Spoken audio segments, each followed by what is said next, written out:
A lousy high school graduate has no place here. Samantha, a former classmate and the daughter of a firm president, told me to leave a networking event that I was attending on behalf of a customer. At last, my strained patience gave out. I was going to leave in front of a crowd, tired of Samantha's taunts, so I just said, "Understood." I was ready to leave the gathering when a pale-faced person stepped in front of me. Samantha thus lost her family and her work, leaving her penniless. "I'm Kevin Carter, and I'm 35 years old. I am an executive at Carter Foods. Our organization is dedicated to product creation and deals with a range of meals, from processed goods to bottled water. I was unable to attend college because of family matters, so after high school, I began working at Carter Foods. Even after 20 years of employment, I still adore my job.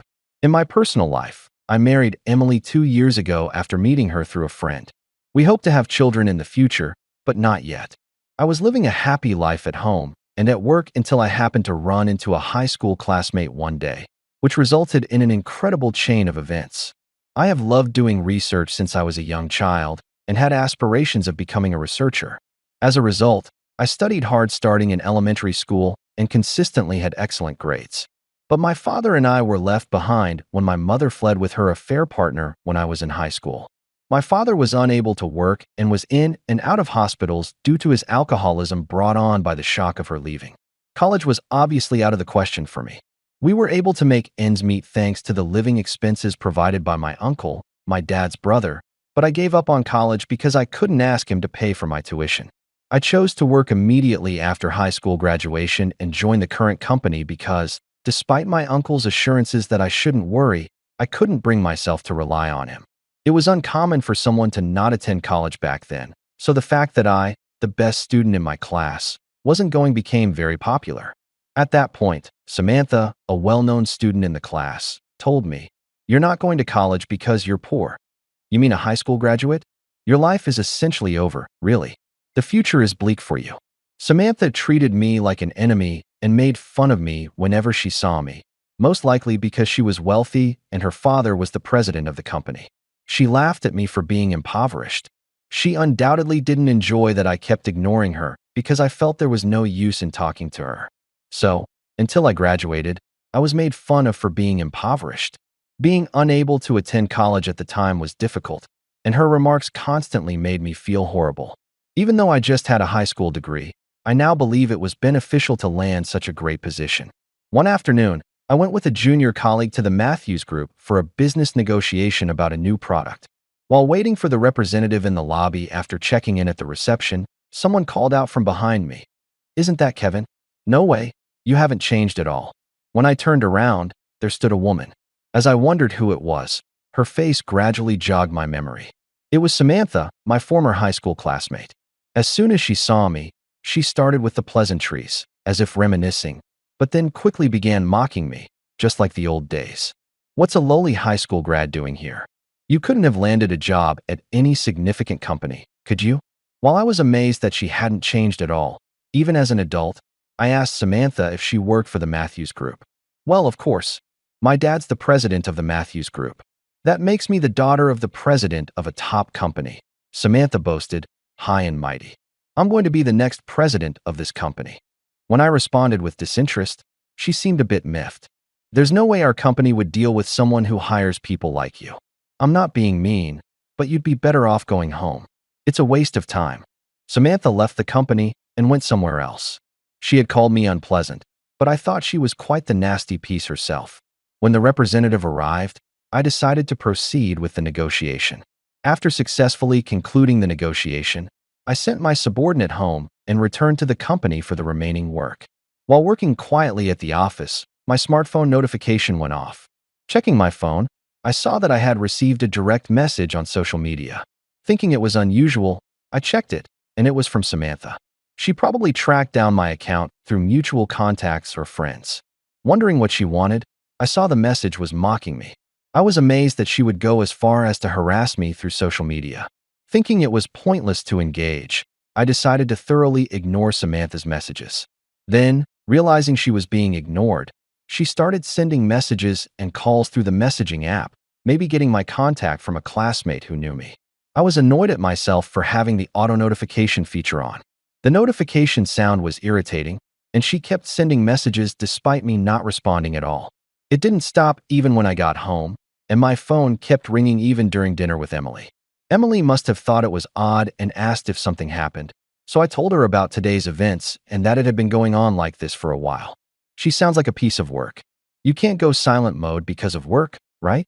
Why don't you just turn off notifications for her? If you engage, it might just get worse. Following Emily's advice, I turned off notifications for Samantha's contact. After that, I wasn't troubled by notification sounds anymore. By the way, you're going to the networking event too, right? Emily asked. Kevin, yo. The chairman can't make it, so I'm planning to go alone. You're going, right? Of course. I even got a new dress for it. Take a look. Emily showed me the dress with excitement. It was a simple design that suited her well, and I was looking forward to seeing her in it at the event. Messages from Samantha have been coming, now stopped since then, but turning off notifications means I'm not bothered by them anymore. However, I didn't read them, thinking it would just get worse if she knew I've seen them. They're probably full of mockery. Anyway, I'm tormented by regret for having met Samantha at that time and that place. Time has passed, and the day of the networking event has arrived. I was more nervous than usual at this gathering of various companies. My company was invited too, and the chairman was supposed to attend. But due to war commitments, I ended up going alone. As I entered the venue and looked around, I recognized someone familiar. They seemed to notice me too and waved over enthusiastically. Just as I was about to head their way, a woman stood in my path. What? Why? It was Samantha who appeared before me. Then I remembered something. Today's event was hosted by the president of the Matthews Group. Of course, as the president's daughter, Samantha would be there. My mood instantly dropped. After all this time ignoring me, who do you think you are, and why are you even here? How did you sneak in? Samantha glared at me, visibly irritated. She must be pretty upset that I've been ignoring her messages. When I explained that I was invited and attending, Samantha burst out laughing, as if my dad would ever invite a high school grad loser like you. You probably heard about the event and snuck in to save on dinner, right? That's just like something a poor person would do. Samantha continued to hurl harsh words at me. Even I have my limits. Furious over Samantha's messages and past behavior, I clenched my fists so tightly, trembling with anger. There's no place for a poor high school grad here. I had reached my breaking point. In front of everyone, as Samantha directed her insults at me, I simply said, "Understood," and was about to leave when I heard, "President." Kevin I Sue. President Matthews, the president of the Matthews Group, was looking pale as he stared at us. He must have witnessed the entire exchange between Samantha and me. He looked like he was about to collapse. What are you saying, Dad? This guy is a president? He's just a poor man. President Matthews interrupted Samantha with a shout. Samantha, who do you think you're talking to? Kevin here is the president of Carter Foods, which supplies most of our products. Do you have any idea what would happen to us without Carter Foods products? Samantha tried to make excuses, saying, but the truth is, the Matthews Group runs a nationwide restaurant chain, and our company supplies the food products they sell. Aren't you supposed to be part of the executive team? How can you not know this? But I just never thought a high school grad from the bottom could be a president. He was so poor in high school.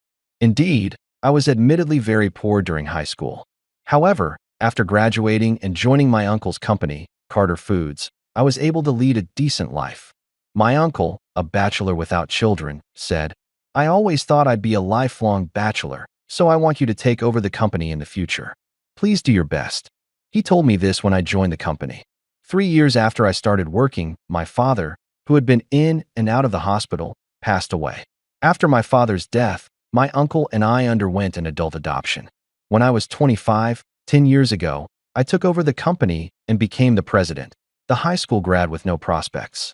President Matthews did not miss Samantha's muttering. You really don't know anything. Since Kevin took over, they've been developing and launching hit products one after another. There's no other genius like him. Some of the products they supply to us are exclusive to Carter Foods. After taking over from my uncle, I decided to focus on product development, something I always wanted to do since I wanted to be a researcher. As a result, we have been able to create various hit products, some of which are patented. If those products were no longer supplied, it would be the Matthews Group that would be in trouble. Can you take responsibility if your actions cause us to lose the contract? Samantha finally seemed to realize she had gone too far and stopped making excuses. Kevin, I am deeply sorry for my daughter's extremely rude behavior. Please accept my apology. I will make sure to speak with her, so please don't let this affect our business. President Matthews repeatedly apologized to me, but Samantha herself just stood there with a clueless expression. She was only watching her father apologize, showing no sign of thinking she was in the wrong at all. I had no intention of ending the business over this, but even so, her attitude was unacceptable. Despite her father humbling himself for her sake, Samantha herself wasn't moved. Samantha, your father, the president, is going to such lengths to apologize, and you have nothing to say? Aren't you the one at fault here? I asked incredulously. Samantha glared at me sharply. I mean, I didn't know you were the president. If I had known, I wouldn't have done this. It's your fault for not telling me. I'm not in the wrong. Her refusal to see her own fault, even now, was almost refreshing to me. Her attitude turned President Matthews's face even bluer. Listen, I've been meaning to ask. Why are you so fixated on me? You did it in high school, and even now, as adults, you send messages on social media. What's your intent? I've always wondered, I asked Samantha. From the snide remarks during our high school days to the relentless, almost demonic messages she keeps sending through social media, I'm full of questions about what she's aiming for by doing all this. To my surprise, it was President Matthews who reacted more to my words than Samantha, gasping, You've been doing what? Confronted by her father's shocked expression, Samantha awkwardly confessed. Then, Samantha, looking somewhat sheepish, said, I mean, I've hated you since high school. Despite being a nerd, you were adored by everyone. I couldn't stand that you were getting more attention than me, even though I'm a president's daughter. It was all just meant to be a bit of harassment. She pointed at me, crying out hysterically. Stunned by such a trivial reason for her actions, I was left speechless. To think that my own daughter could be so malicious. President Matthews, perhaps realizing the extent of his daughter's spitefulness, was holding his head. Feeling the negative atmosphere and the stares from around, I knew I couldn't stay at the event any longer. Mr. Matthews, I'm sorry, but may I be excused for today? I conveyed my intention to leave to President Matthews. President Matthews said, I'm really sorry. I'll come to apologize again later. President Matthews mentioned this, looking disappointed. However, Samantha still looked sulky, with a displeased expression on her face. Thinking this just wasn't going to work, I was about to leave the scene when a woman came running up to me. Mr. Matthews, it seems my husband is leaving, so I'll be heading out as well. The woman who came over to me was my wife, Emily. You are, Emily. President Matthews's face turned even paler, and he muttered Emily's name under his breath. Samantha's face, which had been sulky until now, also started to turn pale. Executive Emily Carter, the granddaughter of the chairman of our parent company. They froze upon seeing Emily. It seems you do know who I am, Mr. Matthews, I said. I haven't introduced him to you. This is Kevin Carter, my husband. Contrary to the two pale faces, Emily introduced me with a beaming smile. My wife and I don't like standing out, so we invited only close family and friends to our wedding in Bali. After returning home, we didn't hold a wedding reception and only reported our marriage to our companies. So, President Matthews probably didn't expect that I was Emily's husband. Realizing I'm her husband, both President Matthews and Samantha looked back and forth between Emily and me in surprise. Our love story is actually deeply connected to my uncle. At the time, my uncle, who was a CEO, was close friends with the chairman of the Matthews Group's bar and company. He was consulted about the chairman's granddaughter, who was still single in her late 20s. When asked if he knew any good matches, my uncle suggested, How about my son? He is 3 years older, but a sincere and upstanding young man. He recommended me, over 30 and still single, with no girlfriend. The chairman was keen, and before we knew it, discussions between the chairman and my uncle had advanced, and an arranged meeting was set up without our consent. Honestly, both Emily and I were workaholics and not very interested in marriage. But given the business relationship between our companies, we reluctantly agreed to the meeting. Surprisingly, we hit it off. Despite it being our first encounter, we were amazed at how well we got along. After that, things progressed smoothly, and we moved quickly from dating to marriage. The period from our meeting to marriage was about 6 months. That's how my uncle brought Emily and me together. Moreover, Emily's parents work in different professions and have nothing to do with the Matthews Group. But Emily joined the parent company after graduating from college and is currently working hard as an executive director. Such a way to speak about my husband, huh? Emily said, looking at Samantha. From what I hear, you didn't like him because he was more popular. To harass someone for such a reason, how childish can you be? That's when Samantha, confronted by Emily, was pale and seemed unable to find the words to excuse herself. You haven't shown any sign of apologizing up till now. If you're thinking of excuses, maybe there's something else you should be doing. To think such a person is the future president of a subsidiary. We're really being taken lightly, huh? With her last words, possibly directed at President Matthews, Emily flashed a defiant smile toward him. Like a frog under the glare of a snake, President Matthews began to sweat profusely from his forehead and started shaking uncontrollably. I'm terribly sorry. I had no idea Kevin was your husband. My deepest apologies. My husband has nothing to do with this, Mr. Matthews. Your daughter's behavior is unreasonable. She cannot be recognized as a candidate for future president. Emily's stern words made President Matthews tremble in his apologies as if he was about to prostrate himself on the spot. But Samantha stood there with a pale face, still not uttering a word of apology.